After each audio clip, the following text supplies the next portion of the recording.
All she said was, "My mother had a ring just like yours." And that one sentence changed her entire life. They say you never really notice the small things until they hit you in a way you can't explain.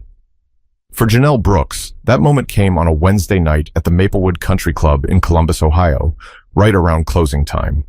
The dinner rush had thinned out, and she was just about ready to clock out when her manager, Mr. Peterson, called from across the room. "Janelle, can you handle one more table before you go? VIP reservation. Came in last minute." She wanted to say no. Her feet were sore, her back ached, and her babysitter had already texted twice asking when she'd be home for her 6-year-old daughter, Naomi. But bills didn't wait, and Janelle couldn't afford to say no to extra tips. So she tied her apron back on, fixed her ponytail, and walked toward the private section near the back window. That's where she saw him. A man sitting alone at the corner table, staring out into the darkness of the golf course like he was searching for something that wasn't there. He was older, maybe in his late 50s. Sharp suit, silver watch, clean shoes. The kind of quiet confidence that money buys. But it wasn't his clothes that caught Janelle's attention. It was the ring, a thick gold band with a small emerald stone in the center. She stopped for half a second, blinking. She knew that design. Her mother, Angela Brooks, used to wear one exactly like it. Not similar, exactly like it. When Janelle was little, she'd sit on her mom's lap, tracing the shape of that ring with her finger. "Where'd you get it, Mama?" she'd once asked. Her mother smiled, that soft smile she always had when she didn't want to answer something directly. "It was a gift from someone who once meant everything to me. Angela had died 8 years ago. The ring disappeared long before that." Janelle pushed the thought aside and approached the table. "Good evening, sir. My name's Janelle. I'll be your server tonight." He didn't look up right away, just nodded faintly, still gazing out the window. When he finally did, his eyes were gray, calm, unreadable. "I'll just have black coffee," he said. His voice was deep, steady, the kind that could fill a boardroom. "Sure thing," Janelle replied, forcing a polite smile. She turned to leave, but something made her glance back. The way his hand rested on the table, the emerald flashing under the low lights. It was like that ring wanted her to notice it. She tried to ignore the pull of curiosity, but when she returned with his coffee, the words slipped out before she could stop them. "Excuse me, sir," she said softly, "but my mother had a ring just like yours." The man's hand froze on the coffee cup. His eyes shifted up to hers slowly, like he was measuring her every word. "What was your mother's name?" he asked quietly. "Angela Brooks," she answered, unsure why her heart was beating faster. For the first time, something flickered in his face. Not recognition exactly, but something close to it. He leaned back in his chair, his fingers still wrapped around the ring. "I see," he murmured, then turned his gaze back toward the window. He didn't say another word. Janelle stood there for a moment, confused. Had she said something wrong? The silence between them grew thick, uncomfortable. She eventually walked away, but her mind wouldn't let go of the questions spinning in her head. Why did he react like that? But later that night, when she found something strange written on the back of his signed receipt, Janelle realized this wasn't just a coincidence. It was the beginning of something much deeper. When Janelle got home that night, the apartment was dark, except for the soft glow of the kitchen nightlight. It was nearly 11:30 p.m., and she moved quietly so she wouldn't wake Naomi, her daughter. The little girl was curled up on the couch, her blanket halfway to the floor and the TV still playing softly. Janelle sighed, gently lifted her daughter, and carried her to bed. Naomi stirred for a second, mumbling, "Mommy, you smell like fries," before falling right back asleep. Janelle smiled faintly. "Yeah, baby. Mommy always smells like fries." She tucked Naomi in and went back to the kitchen, pulling off her shoes and rubbing her sore feet. The day's weight pressed down on her. The double shift, the demanding customers, the ache of working so hard just to keep things afloat. Bills were stacked near the microwave. The rent reminder was still in bold red ink. Her paycheck wouldn't cover everything this month, but she'd figure something out. She always did. Still, her mind kept wandering back to the man from earlier, Richard Langford, as his receipt had said. He'd left her a generous $200 tip, but that wasn't what bothered her. It was the message written in neat, deliberate handwriting across the bottom of the paper.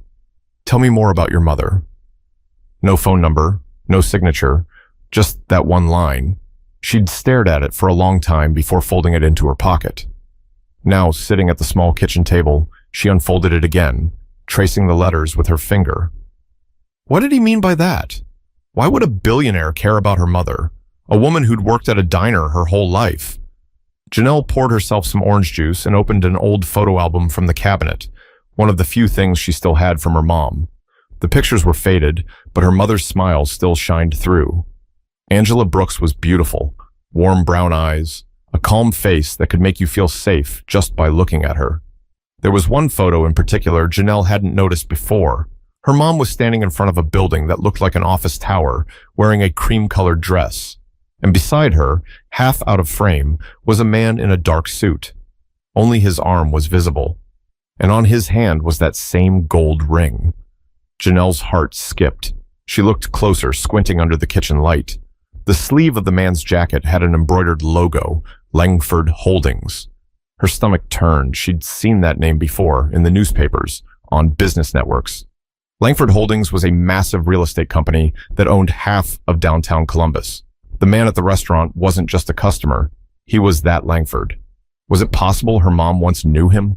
The questions piled up, heavy and sharp. Janelle leaned back, closing the album. She didn't know what she expected to find, but now she couldn't ignore it.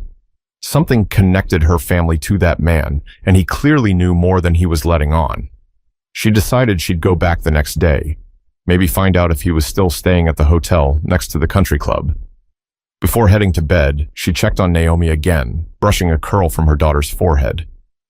"I'm gonna make things better for us," she whispered. "No more struggling. I promise." But as she lay in bed staring at the ceiling, her mother's voice echoed in her memory, that calm, almost secretive tone she used when Janelle asked about the ring years ago. It was a gift from someone who once meant everything to me. What had her mother meant by everything? But Janelle didn't know yet that her search for answers would uncover truths that would shake everything she believed about her mother and herself. The next morning, Janelle woke up before sunrise. She hadn't slept much, tossing between confusion and curiosity. That note, "Tell me more about your mother," stayed at the front of her mind. She almost convinced herself to forget it, but something deep inside told her not to. Naomi was still asleep when Janelle got ready for work. She slipped on her black uniform shirt, tied her hair back, and left a note on the counter for her neighbor, Mrs. Ruiz, who watched Naomi while she worked weekends. By the time she reached Maplewood Country Club, the sun was climbing over the green hills. The morning air smelled of fresh-cut grass and coffee from the staff lounge. Mr. Peterson gave her a nod as she clocked in. "Morning, Janelle. You're early today." "Yeah," she said, adjusting her apron. "Just trying to get ahead of things." But that wasn't why she was early. She was hoping he would come back. By 11 a.m., the lunch crowd had started to build. Janelle balanced trays of iced tea and club sandwiches while her mind drifted. She checked the reservation list twice. Nothing under Langford. By 2 p.m., she began to think she'd imagined it all. Then she heard it. A voice at the host's stand, low and calm. "Table by the window, please." Janelle turned. Richard Langford stood there in another tailored suit, holding a newspaper under one arm. Their eyes met for half a second before he looked away. He didn't seem surprised to see her, almost as if he expected her to be there. When the host led him to his seat, Janelle felt her heart pounding. She grabbed her notepad, took a deep breath, and walked over. "Welcome back, sir," she said, trying to sound casual. He gave a faint smile. "Good to see you again, Miss Brooks." Hearing her last name from him sent a shiver down her spine. He remembered. "What can I get you today?" she asked. "Just coffee again. Black." As she poured it, she could feel his eyes studying her. After a moment, he spoke. "Did you think about what I asked last night?" Janelle hesitated. "I did. But I don't understand. Why would you want to know about my mom?" He set down the cup gently. "Because, Miss Brooks, your mother and I once knew each other." Janelle froze. The sounds of silverware clinking and muted conversations around them faded into the background. "What do you mean?" she asked, her voice barely above a whisper. "I met Angela many years ago," he said. "She worked at a diner not far from where I used to live. I was going through a rough time back then. She was kind to me when I didn't deserve kindness." Janelle blinked, unsure what to say. "So, you gave her the ring?" He looked at his hand. Yes, I did. The admission hit her harder than she expected. That small, shiny object her mother wore so proudly. It wasn't just jewelry. It was a memory of a man sitting right in front of her. Why? She asked quietly. Richard sighed, his eyes drifting toward the window again. Because she reminded me of something I'd lost. My humanity, maybe. Your mother. She helped me see things differently. He paused, and for the first time, Janelle saw something fragile in his expression. Regret. But I didn't deserve her forgiveness, he continued. I left before I could explain anything, and when I tried to find her years later, she was gone. Janelle swallowed hard. She passed away 8 years ago. Richard nodded slowly, closing his eyes for a second. I'm sorry. She was a remarkable woman. The silence between them grew thick again, but this time it wasn't awkward. It was heavy with memories Janelle never knew existed. After a moment, she asked, So that's it? You just came here to tell me that? He looked at her directly. No, I came because there's something you need to see, something she wanted you to have. Janelle frowned. What do you mean? Richard reached into his jacket pocket and slid a small, aged envelope across the table. Your mother sent this to my company address 25 years ago. It was returned to me recently when one of my assistants was clearing old files. I opened it yesterday and I realized it was never meant for me. It was meant for you. Janelle stared at the envelope, her name written on it in her mother's handwriting. Her chest tightened. How could she? She must have written it before you were born, Richard said quietly. I didn't even know she had a daughter. Janelle sat down across from him, her legs trembling.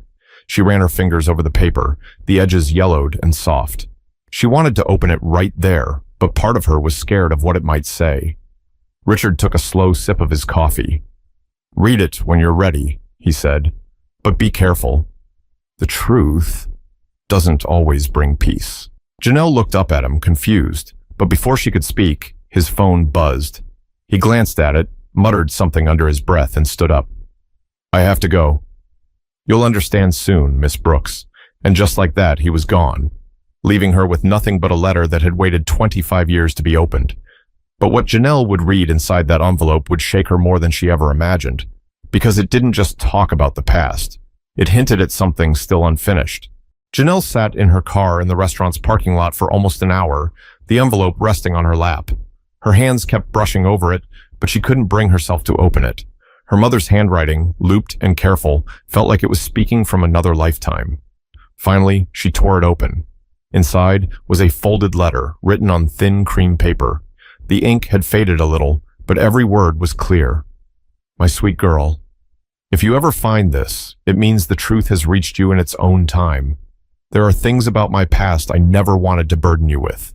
I made mistakes, and I loved someone I wasn't supposed to love. His name was Richard. He wasn't the man people thought he was, and maybe I wasn't the woman I thought I was either. If you ever meet him, don't hate him. Just know that you are the best part of what came from that time. Love always, Mom. Janelle's eyes froze on that one line. You are the best part of what came from that time. Her breath caught. No, she had to be misunderstanding. Her mother couldn't have meant that. She read it again, slower. The words didn't change. Could Richard Langford be her father?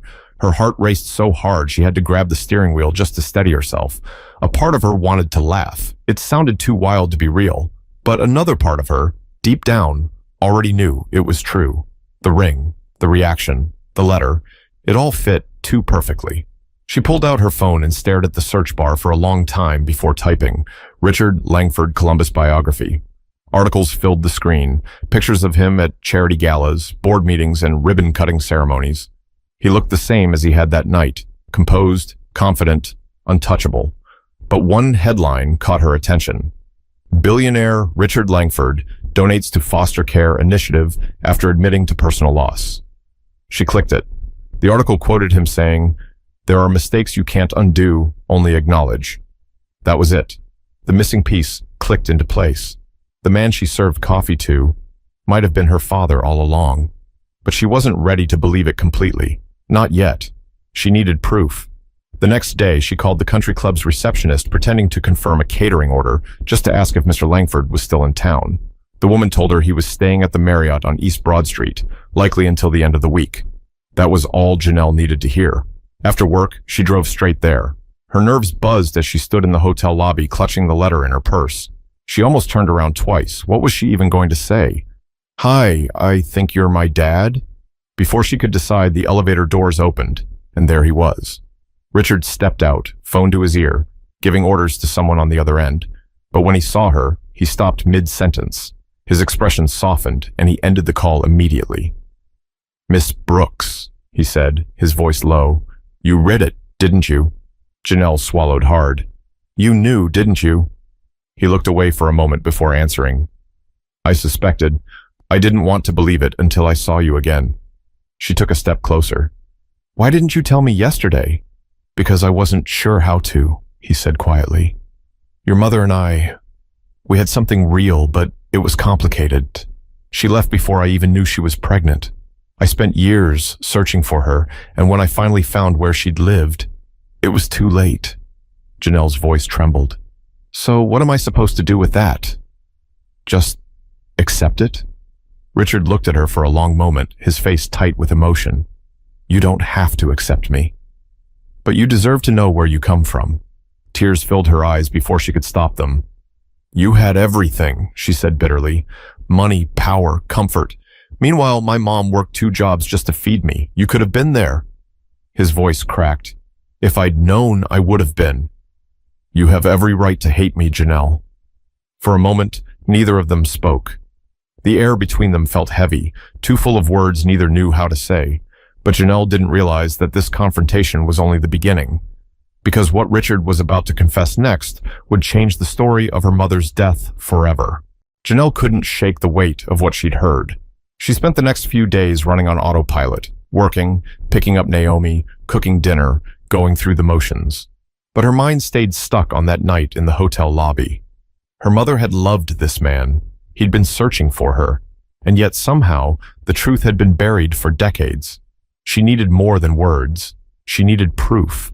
That weekend, Janelle drove to her mother's old house on Fremont Avenue, the one she'd grown up in before it was sold after Angela's death. The place was boarded up now, weeds growing through the walkway. A "for sale" sign leaned against the porch. The front door creaked open easily. No one had lived there in years. Dust floated in the sunlight slanting through the broken blinds. Everything smelled faintly of old paper and wood polish. Janelle moved through the room slowly, running her fingers along the wall. Memories came flooding back. Her mom humming while cooking, laughter over breakfast, rainy days spent reading on the couch. In her old bedroom, she knelt by the closet where her mom used to keep a small metal lockbox. She remembered it because Angela never let her touch it. She found it behind a stack of boxes, rusted but still intact. It took her nearly half an hour to pry it open with a screwdriver she found in the garage. Inside were letters, yellowed with age, and a small black and white photo of her mother and Richard. Angela looked young, maybe 25. Richard was beside her, smiling. Really smiling, the way he hadn't at the restaurant. There was also a folded newspaper clipping. The headline read, "Local woman injured in office building accident. Investigation ongoing." The date was 28 years ago. The address listed was one of Langford Holdings' construction sites. As Janelle read the article, her stomach tightened.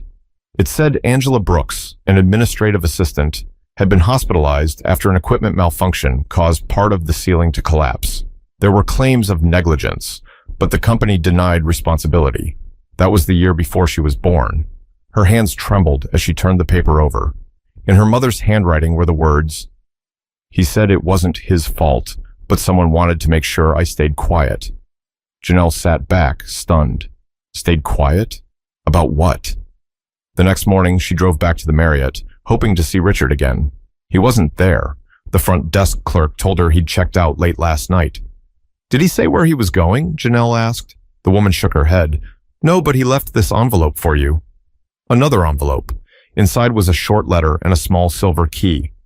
"Janelle, I know this is a lot to take in, but there's something you deserve to see, something your mother tried to protect you from. Go to my old office on West Main Street. The key will open a drawer in the left cabinet. Please be careful who you trust. R.L. double quote." Janelle folded the note, gripping the key tightly. Something about the warning made her uneasy. Be careful who you trust. Still, she had to go. That evening, she drove downtown. The Langford Holdings building was sleek and glassy, towering over the smaller offices around it. The lobby was mostly empty, and when she mentioned Richard's name to security, they waved her through like she'd been expected. Inside the office, the air was cold, still. The cabinets sat in the corner beside a large oak desk. Her hands shook as she inserted the key and turned it. The drawer opened with a soft click. Inside were a stack of legal documents, photographs, and one old cassette tape labeled Angela B. She found a small player on the shelf and pressed play. Her mother's voice filled the room, calm, trembling slightly. If anyone ever hears this, it means I couldn't keep quiet anymore. Richard, I loved you, but I couldn't protect you from the people inside your company. They made me sign papers to cover up what happened. I was never supposed to tell anyone. Janelle froze. Cover up? Protect him? The tape continued, the sound of her mother taking a shaky breath. If something happens to me, please, make sure our daughter knows who she is, and that none of this was her fault. Tears filled Janelle's eyes. She paused the tape, pressing her hand against her mouth. Her mother hadn't just been hurt. She'd been silenced. But what Janelle didn't know yet was that she wasn't the only one listening to that tape, and someone else would do anything to keep those secrets buried. Janelle sat in her car outside the Langford Holdings building, the cassette tape still playing in her head like an echo that refused to fade. Her hands were trembling, and not just from shock, from anger.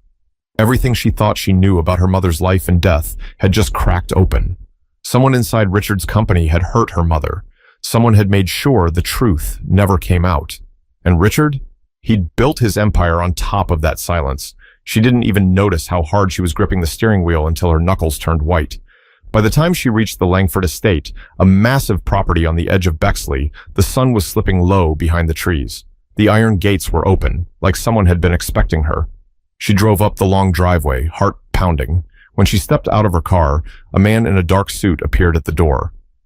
"Mr. Langford is in the study, Miss Brooks." He knew her name. The house was elegant but cold. Marble floors, quiet hallways, no sign of warmth anywhere. Janelle followed the sound of faint classical music until she reached a large room lined with bookshelves and old photographs. Richard was sitting behind a desk, a glass of whiskey untouched beside him. He looked up when she entered, his expression unreadable. "I was wondering when you'd come," he said softly. Janelle didn't waste time. She pulled the cassette from her purse and slammed it on the desk. "You want to tell me what this is?" Richard stared at it, then at her. "You found it." "I listened to it," she said, her voice shaking. "My mother was terrified, Richard. She said she had to sign papers to keep quiet. What did you people do to her?" He rubbed a hand over his face, sighing heavily. "It's not what you think." "No?" she snapped. "Because it sounds like your company tried to cover up an accident, one that nearly killed her." Richard stood, his voice calm but firm. "Janelle, listen to me. That accident wasn't supposed to happen. One of my partners at the time, a man named Victor Crane, ignored safety warnings to cut costs. When your mother threatened to go public, he panicked. He made her an offer, money in exchange for silence. I didn't find out until later." "So you're saying you didn't know she was blackmailed?" "I didn't," he said. "But when I did, I tried to fix it. She wouldn't take my help. She said she wanted to handle it her way. Then she disappeared, and I thought she'd moved on." Janelle's voice cracked. "She didn't move on. She died still scared of your company. She died thinking someone might come after her again." Richard's shoulders slumped. "And that's on me. I let her down." For the first time, he looked smaller. Not the billionaire who commanded boardrooms, but a man carrying a lifetime of regret. Janelle turned toward the door. "You could have told me sooner. Instead, I had to dig through lies and secrets." "Wait," Richard said, standing quickly. "There's more you should know." She paused, but didn't turn back. "Victor Crane is still alive," he said, "and he knows that tape exists. That's why I told you to be careful who you trust. I think he's been watching you." Janelle froze. "What are you talking about?" Richard walked to his desk drawer and pulled out a small security photo. It showed a black SUV parked outside the country club 2 nights earlier, the night she first met him. "My driver noticed it following me," he said, And this morning, it was parked near your apartment. Janelle's breath caught in her throat. You think he's trying to find the tape? I know he is, Richard said. And if he does, he'll destroy it. That recording is the only proof of what really happened. For a long moment, neither of them said anything. The truth, the danger, the years of buried guilt. It all hung in the air between them. Finally, Janelle stepped closer, her voice steady. Then we expose him. Together, Richard hesitated. You don't understand how powerful he is. I don't care, she said. You owe it to her. And I owe it to myself. Her words hit him hard. Slowly, he nodded. All right. Tomorrow morning, I'll make some calls. If we're going to do this, we do it right. As Janelle turned to leave, Richard's voice stopped her again. Janelle, whatever happens next, I want you to know I'm proud of you. She didn't answer. She just looked at him for a long moment. This man who might be her father, this stranger who carried pieces of her past. And then she walked out the door. But the next morning, before she could meet Richard again, something happened that would turn the entire story upside down. Janelle woke up to the sound of her phone ringing nonstop. The sky outside was gray, heavy with clouds. When she saw the caller ID, Bexley Police Department, her stomach dropped. Miss Brooks, the voice said when she answered, are you related to a Mr. Richard Langford? Her throat tightened. Yes, why? What happened? There was a pause. Then the officer's tone softened. I'm sorry to inform you, ma'am. Mr. Langford was found unresponsive in his home early this morning. It appears to have been a heart attack. For a few seconds, she couldn't speak. The phone slipped from her hand and hit the couch cushion. The words replayed in her head. Found unresponsive. Heart attack. Number. It couldn't be. She had just seen him last night. He had promised to call. They were supposed to meet this morning. She sat there, staring at the floor, the silence pressing down on her. But beneath the grief, something didn't sit right. It was too sudden, too neat. By noon, she was at his mansion again, standing behind the yellow police tape. Officers moved in and out of the house. A detective approached her, his notepad in hand. You must be Janelle Brooks, he said. Mr. Langford mentioned your name in some recent notes. She nodded faintly. They said it was a heart attack. That's the preliminary cause, the detective replied. But we're still looking into a few things. There were signs someone else might have been here before he collapsed. Janelle's pulse quickened. What kind of signs? He flipped through his notes. A broken glass on the floor, a chair knocked over, and the security footage for the last 12 hours is missing. Missing? She knew then. It wasn't just a heart attack. Someone had been there. That night, Janelle couldn't stay still. She kept playing her mother's cassette again and again, listening to her voice tremble through the tape. Every word felt like a clue. When the line came, they made me sign papers to keep quiet. She stopped it and rewound. This time she noticed something faint in the background. A man's voice, muffled but distinct, saying, "If you talk, you'll regret it." She'd never caught it before. Her chest tightened. That voice. She had heard it before, not in person, but on a recording Richard had played the night before while checking old company files. Victor Crane. The next morning, she drove straight to the Langford Holdings building again. Security tried to stop her, but she flashed the badge Richard had given her last night. Temporary access for internal matters. Victor Crane's office was on the 14th floor. The man himself looked older now, with gray hair and sharp eyes that didn't blink often. When she walked in, he smiled faintly. "You must be the waitress," he said. "Richard talked about you." Janelle stood her ground. "You were the one who made my mother sign those papers." He leaned back, unbothered. "That was a long time ago, Miss Brooks. I did what was necessary to protect the company." "You mean to protect yourself?" She shot back. "I heard your voice on the tape." His smile vanished. "You shouldn't have that tape." "I do," she said. "And the police will too." For a moment, his mask cracked. He stood abruptly, his voice low and sharp. "You don't understand the kind of trouble you're in." But Janelle didn't flinch. "You took my mother's peace. You took her voice. You're not taking mine." She turned and walked out before he could answer. Her hands were shaking, but she didn't stop until she was in her car. She called the detective she'd spoken to before. "I have something you need to hear," she said. and it'll tell you exactly what killed Richard Langford. But when the truth finally came out in the police report a week later, it wasn't just Victor who was exposed. It was an entire system of silence and power, and Janelle had cracked it wide open. The story made headlines across Ohio within days. Whistleblower's daughter exposes decades-old corporate scandal. Langford Holdings board member under investigation for cover-up. Reporters camped outside the office building, trying to catch a glimpse of Victor Crane as he was escorted out in handcuffs. The footage spread quickly. People who'd worked under him for years looked shocked. Some cried, some didn't. For Janelle, it didn't feel like victory, not at first. It felt heavy, like her mother's ghost had finally been heard, but at a cost she hadn't been ready to pay. Richard's funeral was small and private. A few family members, company executives, and Janelle stood quietly at the edge of the service. The autumn wind rustled through the trees, carrying the faint sound of the minister's voice. After the ceremony, an older woman approached her.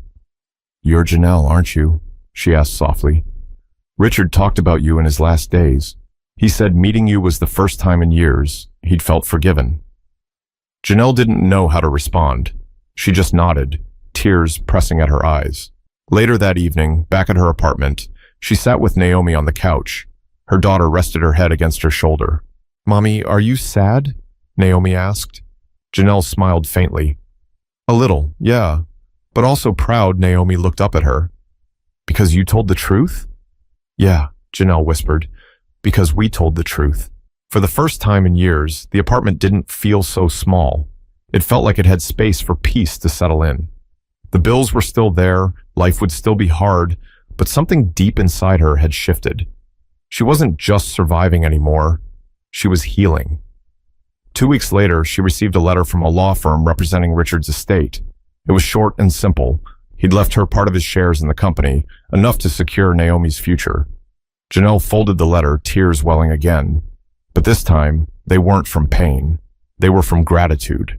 She stood by the window, looking out at the evening sky, holding her mother's photo in one hand and the ring in the other. "I did it, Mama," she whispered. "They finally heard you." Because sometimes, justice doesn't come with applause. It comes with truth and the courage to speak it, even when your voice shakes. So if you've ever felt silenced or overlooked, remember this. Your story matters, and it deserves to be heard. Don't stop speaking up. Someone out there needs your voice.